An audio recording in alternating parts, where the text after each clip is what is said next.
So the Abbey Museum is just about to start on an exciting new initiative.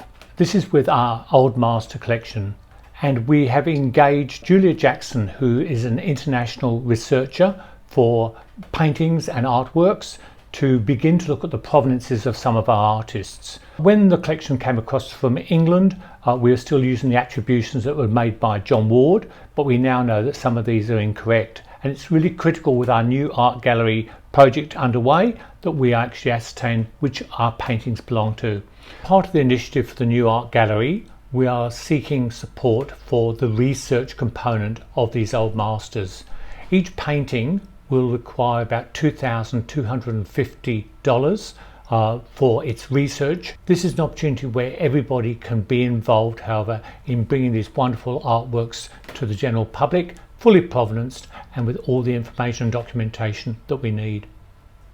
Donations towards the documentation of each painting will be acknowledged in the catalogue that we will be publishing at the opening of the art gallery.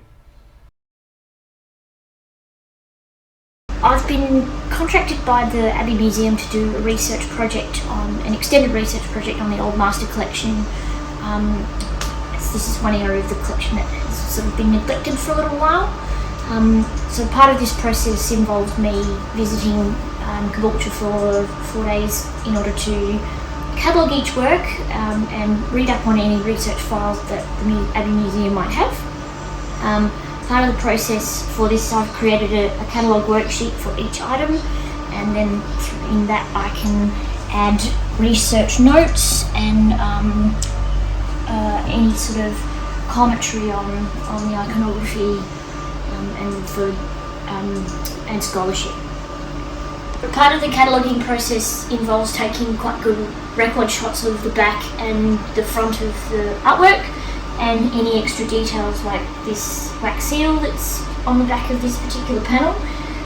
We can see also the back of the painting can give us lots of information about its production and possibly where it originated. This is probably a poplar panel. It's in two pieces that have been laminated together, and it's got these stabilising struts on the back to keep it from warping as the humidity affects the wood. It's the one that has the double-headed eagle, because I've got the two feet of it I can make out on here. One thing that we'll also do as part of the artwork is to get accurate measurements of the height and width, is to take the artwork out of its frame as well. So that's what I'll do now.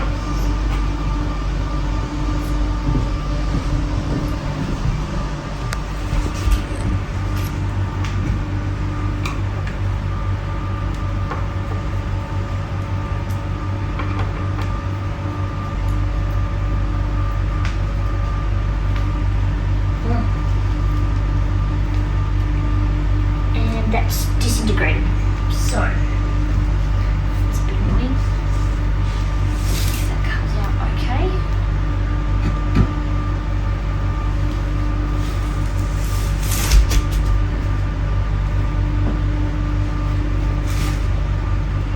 So we'll take the painting back over to the easel.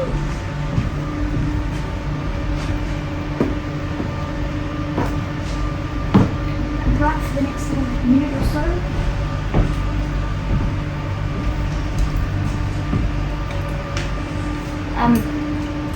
Most paintings, despite if you buy something from an auction house or a dealer, they'll give you some measurements, but quite often they'll be slightly different from one side of the, in this case, panel to the other. So it's good to measure, when you're cataloguing artwork, measuring both sides. So I'll measure the height and the width, but at the left and then the right and then the top and the bottom of the panel. So I can then work out which is where the inconsistencies are. This one is 36.6 on this side. Yep.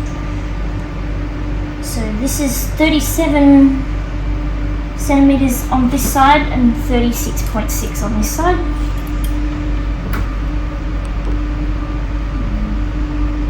9.6 by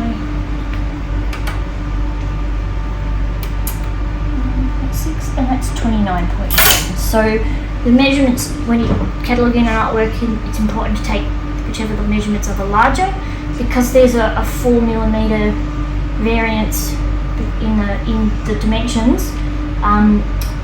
I will mark this as irregular, so that we know that it's not an exact thing. St. Catherine of Alexandria is always shown with the martyr, the palm of the martyr, and obviously the wheel upon which she was crucified. This panel depicts an event where she had claimed to have a visitation of the infant Christ, and who put a ring on her finger to symbolise an official appointment to her role of being a saint, essentially. And this shows the ring.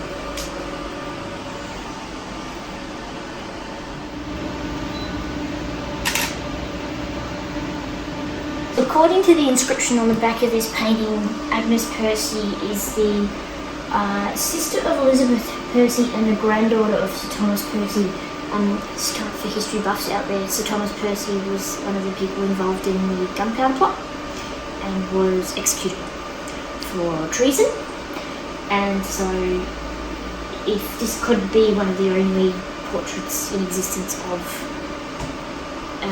daughter Agnes or granddaughter Agnes. Paintings over time, when they become discoloured, the varnish layer fluoresces and discolours and as it oxidises, and that's why it looks slightly green under this light. You can see the areas of loss.